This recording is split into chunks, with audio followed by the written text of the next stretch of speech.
Hey yo, what's going on everybody? It's Tylarious, aka Ty Killington, yeah! Alright guys, I want to get right into this. This is an epic video. This is the monstrous Duke of Death versus the Armored Kuruma. Oh my god, okay listen, I haven't seen any other YouTuber, not your bosses, not your Saints, not your Pyreals, not your Nods, not anybody. I haven't seen anybody test these cars the way I have tested them today. Okay, I'm bringing you a complete review, performance-wise and tactically, with armor and different things. I mean, it's awesome. I cannot wait for you guys to see this. It is a 10-minute video. I get it, but I swear every single second is jam-packed with quality content that you need to know. Okay. First off, obviously, we are testing performance. This is a straight line top speed test.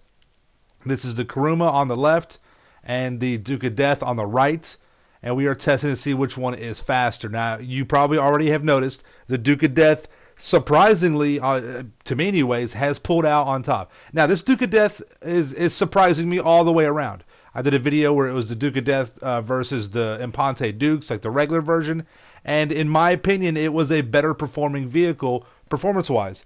So I wanted to put it up against the Kuruma because I feel like I want to see everything. I want to see it all. I want to see performance, armament, all that stuff.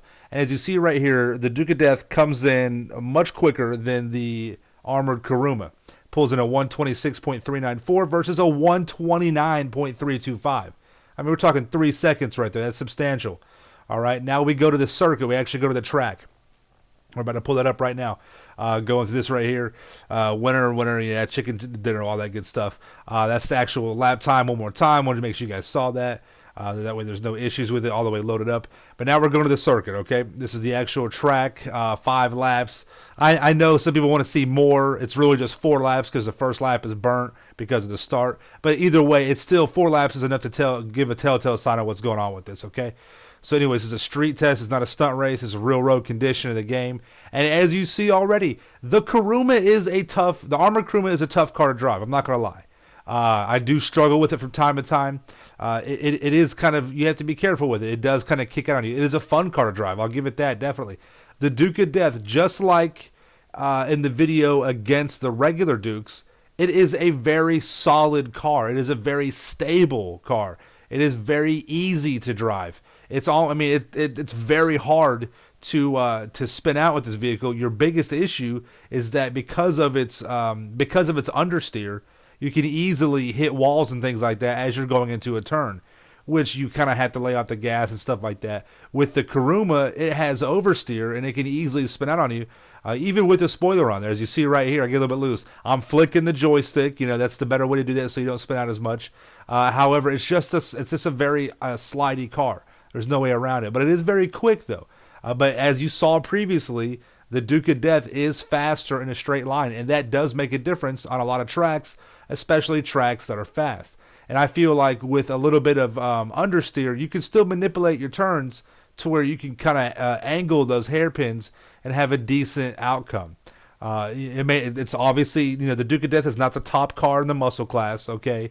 But it is competitive in some respect with the muscle class. And as you see right here, it is better than the armored Kuruma so far. I mean, it's hit these checkpoints much faster, much easier, much quicker. You know, it's more of a stable vehicle. Now, what does this mean in a free mode session? What does this mean PvP? This means that this car is able to get away quicker. It's able to take these turns a little bit more solid. You don't have to worry about spinning out if you're not hitting anything at all. It just, you know, when I go over bumps and things like that, it feels like the Duke of Death is a heavier vehicle, and it can take these bumps a little bit better than the Armored Kuruma. The Armored Kuruma kind of wants to pop up and fly through the air a little bit. The Armored Kuruma feels faster than what it is, if that makes any sense at all. The way the car drives, it just feels like it's going faster, but it's really not. The Duke of Death feels like it's slower, and that's just because it's much more of a stable vehicle. And there's really, I mean, once you drive both of them together, you'll be able to see that. This surprised me greatly. It really did. And this car is full of surprises. Now, I will go over a few things that other YouTubers have mentioned, but I will go further into this, especially with the armament. There's a few things that I thought that were incredible that the Duke of Death really does pull off versus the armored Kuruma and other armored vehicles as well. 245.966 is the Duke of Death. 250.871 with the Armored Kuruma. Now, I have gotten better times with the Armored Kuruma, but it still was not as good as the Duke of Death, okay? This particular test on these, I don't know what it was, but it was just a little bit slower overall with the Armored Kuruma than previous races. But as you see right there, I mean, that is indicative. If you see the best lap times, 3.33 versus a 33.33 versus a 31. So that right there tells you. Now, this is similar to my Armored Kuruma versus Baller. This is PvP, real world kind of testing. Shout out to Ed. Fortunate Son, appreciate you so much for helping me out. He's driving in the Armored Kuruma, and I'm just sitting here locking on and shooting him as he drives by. All right, this is a real world scenario if you were in PvP. The first run didn't hurt him. Second run, I got a kill right there, okay? But as you saw, his armor was pretty filled up. I mean, the first run didn't even touch him, so that's good to go right there. So now he's driving the Duke of Death. First run, I get some damage on him. I get some damage, okay? I took some damage off. Second run, I didn't get him. I did not get him right there. But he had very low health, as you saw that.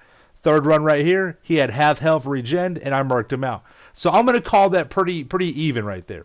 Now, this is where it's pretty cool. You may know from other YouTubers that while you're inside the Duke of Death, and it has 100% armor, you can take a tremendous amount of homing rockets, right? Now, that's kind of strange. When I saw this, I was like, listen, who shoots homing rockets at cars these days? That's very, very rare. But you can take 9 homing rockets while you're in the vehicle with 100% armor. If you're outside the vehicle, it only takes 4.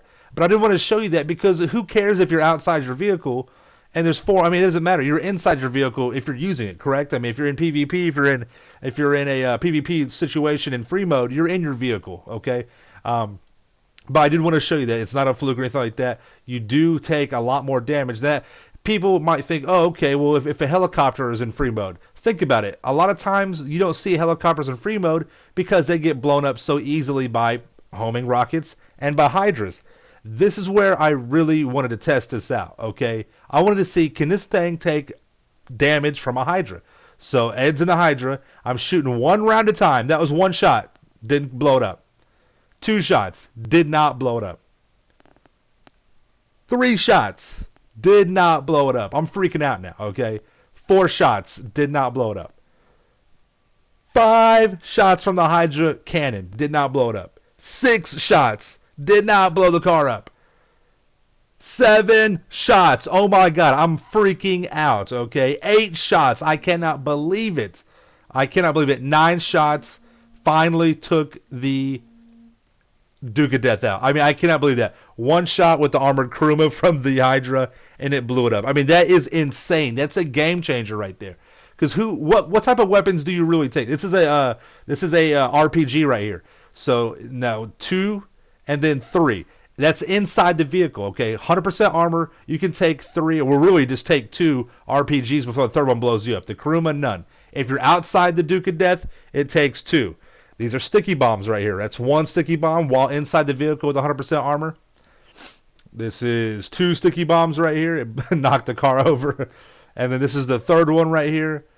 Bam, blows it up. So same with the RPGs. It could take 2 before the third one blows you up inside the vehicle. That's crazy. Once again, Armored Kuruma, just 1 and you're done.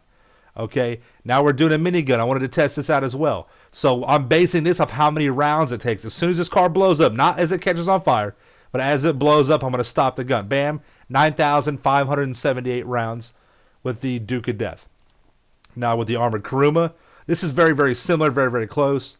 Blows up and right around 9,601. So very close, but once again, the Duke of Death is able to take a little bit more damage. Now, of course, what do you mainly use the Armored Kuruma for? NPC protection. The Armored Kuruma is the best vehicle in the game against NPCs. However, the Duke of Death holds its own. I would not say it's as good as the Kuruma, but it is the closest vehicle. It's much better than an Armored Shafter or an Armored Baller or one of those. And the Armored Kuruma is still, I mean, I was on 4 stars for like probably a solid 2 or 3 minutes before they were able to kill me. But listen, this is my overall analysis.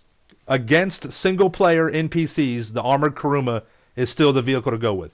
But if you're going to be cruising in free mode, PvP style, the Duke of Death is the vehicle to go with. It gives you Hydra protection, RPG protection, sticky bomb protection, and it is a very quick and nimble vehicle, okay? So game changer on that. It is no longer the Insurgent, in my opinion, or an Armored Baller or Shafter, and we knew for the longest time that the Kuruma wasn't the best anyways. I hope this helps out. Let me know if you got any questions in the comments below. Make sure you subscribe to my channel for the Ills and Reels content in the game, and make sure you smash that like button.